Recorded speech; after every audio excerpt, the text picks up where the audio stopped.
Ciao, sono Francesco dei Talent Sommelier, benvenuto in questo nuovo video. Oggi voglio fare qualcosa di diverso, intervalliamo un po', facciamo una recensione, facciamo una guida pratica, parliamo di vino, facciamo un po' un misto in questo canale. Vediamo di esaminare il mondo del vino un po' a 360 gradi, no?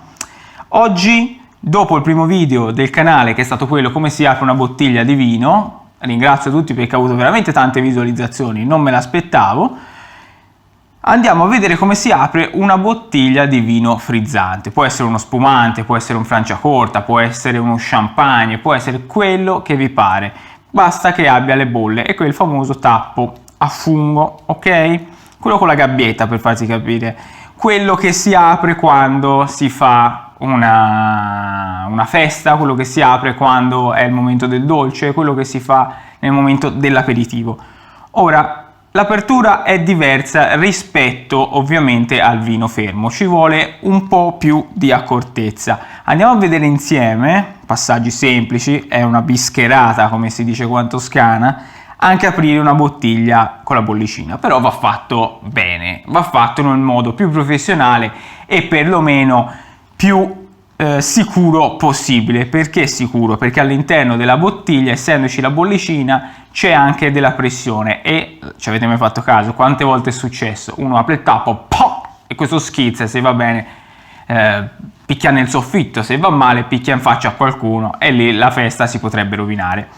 Detto questo, iniziamo subito. Io qua ho questo bellissimo prosecco Cadiraio che mi va subito a recensione dopo il video, lo sfrutto un po' questo prosecco, lo sfrutto per 2 video, questo della guida e dopo ci faccio subito la recensione. Cosa fare? Prima di tutto la bottiglia non va agitata, va solitamente servita fresca, dipende dal vino ma solitamente si serve fresca.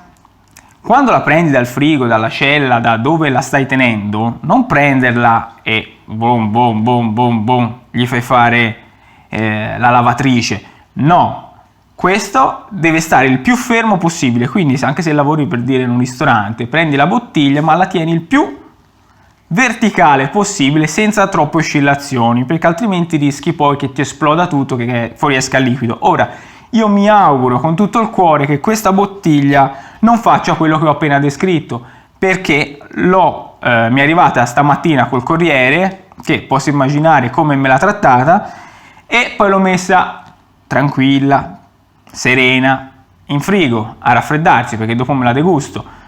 Spero che non mi esploda, se mi esplode sai il motivo. Detto questo, iniziamo.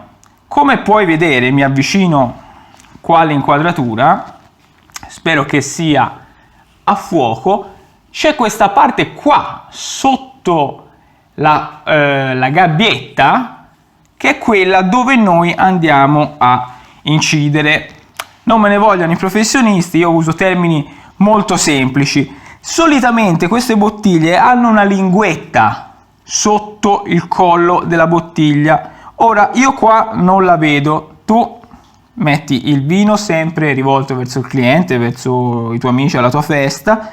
Io adesso qua la linguetta onestamente non la vedo, quindi armato del mio fedele cavatappi vado a fare la stessa incisione che si fa con la bottiglia di vino fermo sotto il collo della bottiglia. Si gira, c'è solitamente una linea seghettata qua sotto, essendo la carta un po' increspata, perché come vedete è molto compressa quanto una gabbietta, il taglio è probabilmente non vi verrà troppo pulito, quello conta poco, voi fatelo il più preciso possibile, fate la circonferenza e qua non serve nemmeno stare a fare il taglio, perché come vedete una volta che avete fatto la circonferenza questa praticamente viene via da sé, non serve fare altro.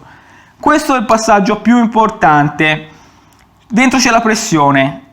La bottiglia è composta ovviamente dal tappo di sughero, di plastica a seconda, se è di plastica solitamente è un vino abbastanza di scarsa qualità,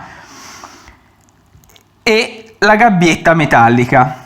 Noi cosa facciamo? Andiamo a disinnescare la bomba a mano. Io dico così, si prende la mano sinistra, nel mio caso se siete destri, la mano sinistra tiene sempre col pollice il tappo, perché non si sa mai, adesso è fissata, Con la mano destra invece si va a prendere questa linguetta che si trova girata, e la si svita, tenendo sempre il tappo con il pollice. Ora, questa non è che è una bomba a mano, non è che se non ci tieni il dito sempre premuto fino a fartelo sanguinare il tappo esplode, però è bene tenercelo sopra, perché in questo momento io ho svitato tutto e qua il tappo è libero. Se io lasciassi il pollice e dentro ci fosse una bottiglia bella mossa, o comunque una bottiglia con una bella carica all'interno, con una bella carica di bollicina, rischia il tappo di partire e non sta bene. Una volta che abbiamo fatto questa cosa, io consiglio assolutamente di non togliere la gabbietta, perché per togliere la gabbietta tu devi lasciare il pollice e in quel momento può succedere quello che ho appena descritto. Quindi cosa si fa? Si fa questo passaggio: pollice, si passa con l'indice e con l'indice e il pollice di prima si tiene la bottiglia così di traverso e si inizia a girare la bottiglia, non il tappo resta fermo. Si tiene la bottiglia, si gira, si tiene sempre saldamente e non si tira verso l'esterno, perché la pressione già va verso l'esterno. Noi dobbiamo tenerlo regolato, il movimento deve essere regolare. Noi giriamo la bottiglia e sentiamo che la pressione aumenta, sentiamo che il tappo vuole uscire. In questo momento noi lo teniamo fermo. Quando arriviamo, e questo si fa più che altro con la pratica, si arriva a sentire che il tappo è quasi a fine corsa, si fa questo movimento qua. Ovvero il tappo si inclina, il tappo non si estrae, così. Se vogliamo fare il botto, semplicemente facciamo quello va bene a una festa, così, tra amici ci si diverte, il botto, auguri, viva gli sposi.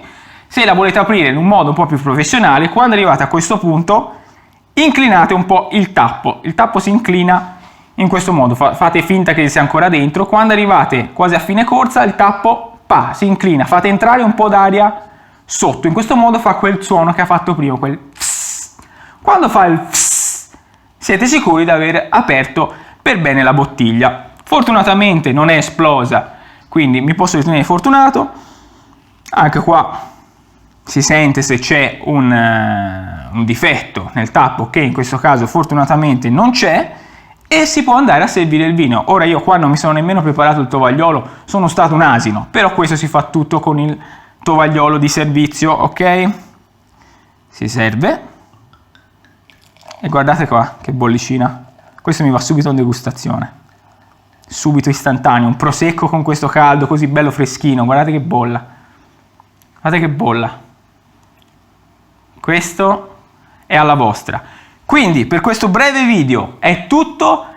Iscriviti al canale, seguimi su Instagram e fai attenzione quando apri la bollicina, però bevine tanta di bollicina, perché madonna ci sta troppo con questo caldo. Ciao da Francesco.